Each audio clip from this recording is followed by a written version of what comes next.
So we finally landed in Vegas, and Nick finally got to sleep on the plane for like 4 hours. Broken sleep. My poor boyfriend is so tired, and we ordered room service because we don't want to go out anywhere. So I went to go get him water and get us some snacks since we're starving, and apparently room service takes forever. Yeah, 40 minutes. Yeah, crazy. But whatever. So I went out, and I got us some snacks. I looked at the calories on them because, you know. And I got him this, but I feel really bad because I didn't even realize that it wasn't the sugar-free. Now I feel like an asshole, but that's okay. I got some apples. Take care of me. Hopefully he'll feel better for the meet and greet later. Yeah, sure he will. I will. We'll both be there. Yeah, holding on later. Broken sleep. But yeah. I'll take like some energy pills or whatever if I have to. Caffeine pills. We got all of that. So we'll just take something to boost me up. He'll be fine. Yeah, I'll make it. Babe, your camera's going to die.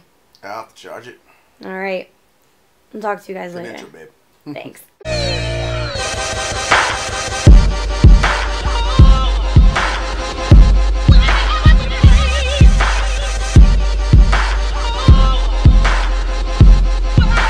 There's a door here, though. The bathroom's, like, kind of trippy. Because it's, like, connected, and then you, like, shut it. It's like it's a suite, so that's why it's all like this. So there, little shower. Actually, it's, like, really small, but whatever. I'm not complaining. Little coffee maker thing. The little, like, living area. I mean, there's no, like, balcony or anything, but it's still nice. It's the suite, so definitely don't ever get annoyed with you. But yeah, that's our little hotel room. That's where we'll be staying until Sunday. Pretty cool.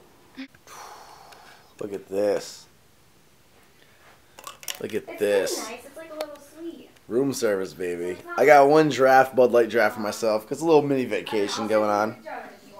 You got the salmon going on. Ooh, loved it. And best thing yet, the dude who dropped it off, he was a fellow lifter, and we ran into him at the elevator. Like while we were entering this hotel, and he started chit chatting with us, making jokes, whatever. And then he ended up being the one who delivered the food to us, which is pretty cool. So then, like, I'm sitting there filling out the receipt thing, and he's like, "So what you benching now?" Throw some numbers out. And I was like, "Ah, 365." And he's like, "Oh, right on, right on. You beating me now, man. You beating me." It was pretty cool. So he was a cool guy, but yeah, little room service dinner, and then we'll eat this, and then around 5:30. Yeah. The rest of the Ice Story crew is in this place somewhere. We're gonna meet up with them, and then head on to Dominate Your Game Gym for the big event.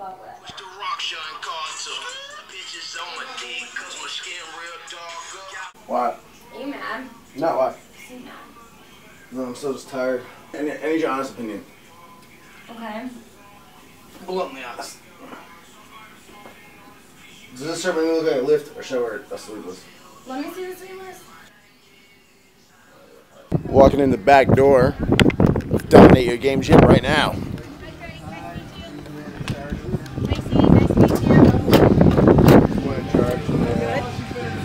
Hi, Mariana. Lacey, nice to meet you. Hi, I'm Nick. Nick, nice to meet you. Good to meet you. This gym is cool. Whoa. Before we get started, just checking out some of the gym. They got legit hardcore pop and stuff here, pretty cool. They actually have like, they got the 100-pound plates on deck. We have those at our gym, but they have like legitimate deadlifting bars here. The Idaho plates. The bar feels a lot thinner.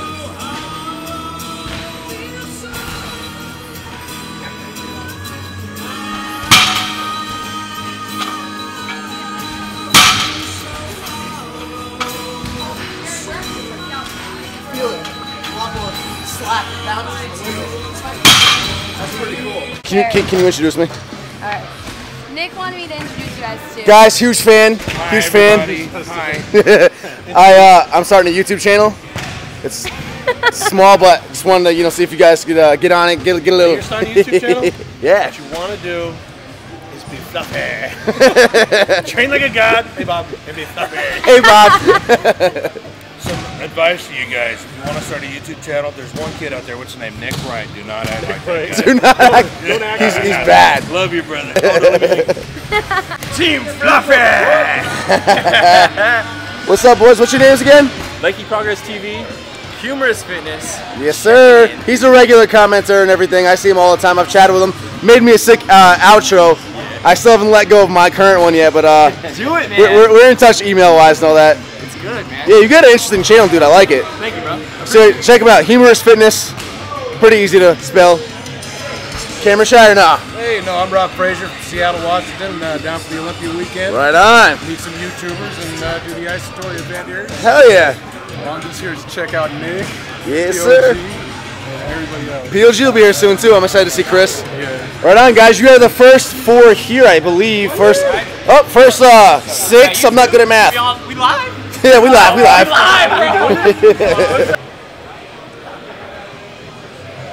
You. What the fuck is good, YouTube? You know who it is.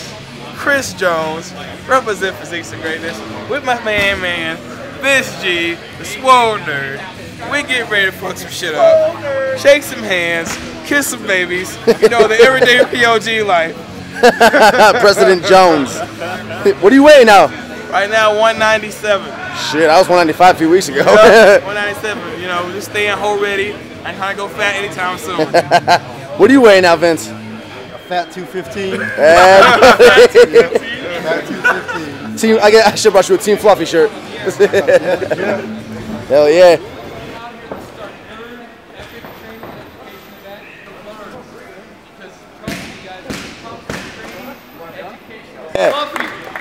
Thank you.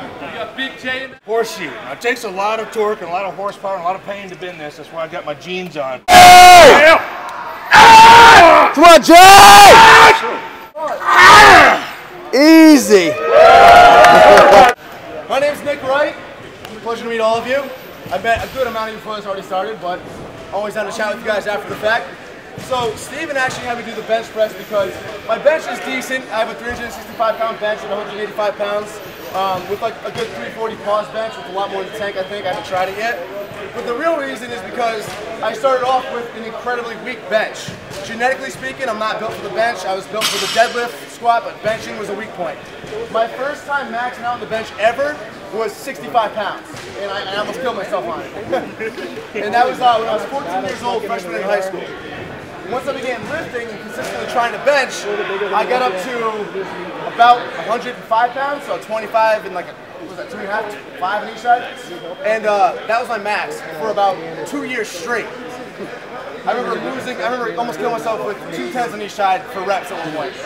It took me I started training January, when I was 14 years old, January 2006 of my freshman year in high school. It took me until Thanksgiving of my junior year, so that makes me 16, I think, to even hit 35s on each side of the bar. So my bench was very, very, very, very weak. So over time, I practiced. Of course, I gained a little more weight, and that's going to be a big factor for everybody. Bench is like the most responsive exercise to your body weight. So if you're cutting down, your bench will get weaker. If you're gaining weight, it will get stronger by default. But beyond that, there's a few other things I implemented to make my bench better. So I guess I'll start off just by going over the basic setup of a bench, how you should do it if you want to maximize your power. There's a lot of little details people tend to forget. And then I'll also go over some of the little tricks that I do now to keep it going whenever I hit a plateau. And then if any of you guys have any questions, you guys want to jump on the bench and show me your technique yourself, you're more than welcome to. So some of you may already know the basics on this. The traditional setup for a bench on powerlifting. Right, first off, I recommend starting first and foremost grabbing the bar wherever you're going to place your hands. A good rule of thumb, start outside your shoulders and work your way out. Where you're going to grip it is all subjective to you guys. So some people are stronger close in here. Guys with shorter arms, bigger bodies, they might be stronger real close in like this. Guys like me, I have longer arms in proportion to my body. I like a wider grip. It takes it off my triceps a little bit. It's a little bit less range of motion, and I get a good incorporation of my chest, shoulders, and triceps, everything all together. Once you have your grip, that's the first part. Get that grip, get the grip nice and tight. You can go by the rings in the bar, but find out where it's coming for you, because the rings can change, believe it or not, depending on bar to bar. Then you want to get your upper back dug into the bench. This is extremely important. You see people doing all this flailing and stuff like that, but it's not just for fun to look cool. It's actually a really important part of the technique. Take your back deeper to the bench. Make sure it's planted exactly where you're going to be benching. So you don't want to take it up here and then later on be trying to scoot down. Get that torque, drive it hard into the bench. You could use chalk or even rubber bands on the bench if you want to help you grip it better. But take it in nice, exactly where it's going to be. And then you're planted. So your grip's planted, your upper back is planted. From there, drop your feet down to the ground nice and hard, then drop your butt under the bench.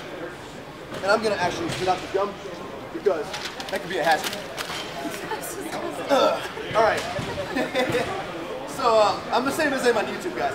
So once your butt's planted, your butt doesn't move from the bench, upper back doesn't move from the bench. Those are pretty basic factors right there. One of the biggest mistakes I see people doing in the bench press that stops them and takes away a lot of power, and it's one of the biggest mistakes I was making too. And it seems so minor, but everyone overlooks it. It's so important, is the breathing aspect. That sounds cliche, because everyone's like, oh yeah, breathe deep, you know, in and out, it's safety. But there's a lot more technique to breathing than just simply inhale big and exhale on the way up. You want to actually treat your stomach more or less like it's going to be a piston, like a spring-loaded, like something spring-loaded basically. You're adding that air into your gut, dropping the weight, and then as you come up, that air is going to help push it out. Part of the reason you wear belts isn't just for back safety, it's actually to help you drive your abdominal wall into the belt and then get more power that way. In case you ever see anybody wearing a belt on the bench.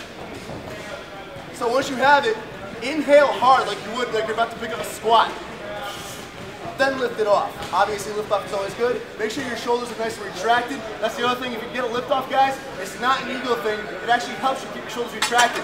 You'll notice when I go to lift off on myself, even with just the barbell, I have to kind of extend my shoulders a little bit and then retract them myself. And that's not good. That's power leaking. Safety aside, that's actually going to leak power from you. You want to keep everything nice and tight. Once you're actually in position, exhale again. I see a lot of people do this. It's the common thing to do. Inhale a little bit. That will take out so much from you. I've noticed a huge difference. I tried 315 one time. On a given day, I was doing 3 sets of 3 with 315. And I was at first breathing pretty hard, but I was breathing as I was lowering the bar. I was going, and I realized I was starting to get gassed out. My reps were getting slow and ugly. And I was confused because it's the way I've been able to do for a while. So Ari actually caught me because she knows my training. She goes, you're not breathing right. Breathe, like get your breathing in track. I was like, oh, you're right. Tried it out. You want to go like this. Breathe, unrack, exhale. Then breathe again. Hold it, then lower it, and explode up. And then you have the option either, ideally, if you're practicing this, wait until you get to the top of the rep to even exhale. And then if you figure out it works for you, like I personally, I'll exhale like kind of near the middle of the rep. So I'll go, my rep looks like this.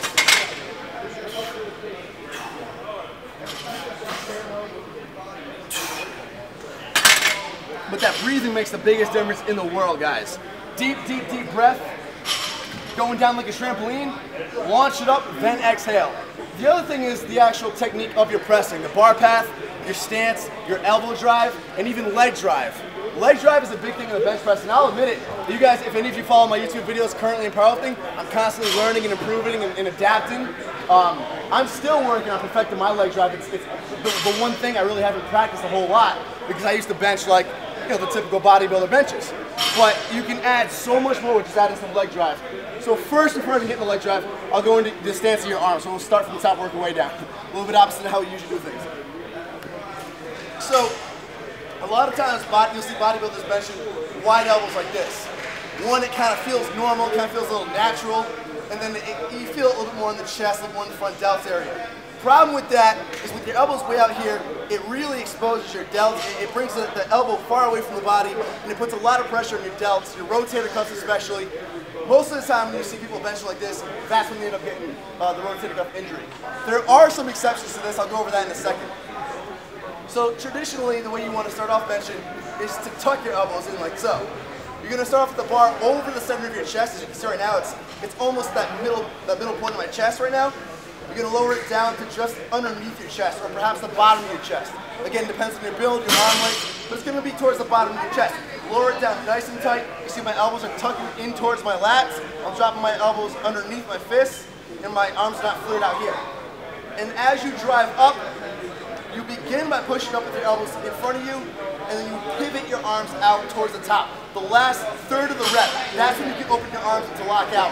And in doing so, you'll see the bar path doesn't just go straight up in front of you, it actually goes straight up and back. Leg drive has been something that I've most recently been trying to get down. I think it's going to be the only way I can even get to a 405 bench eventually, by mastering the leg drive.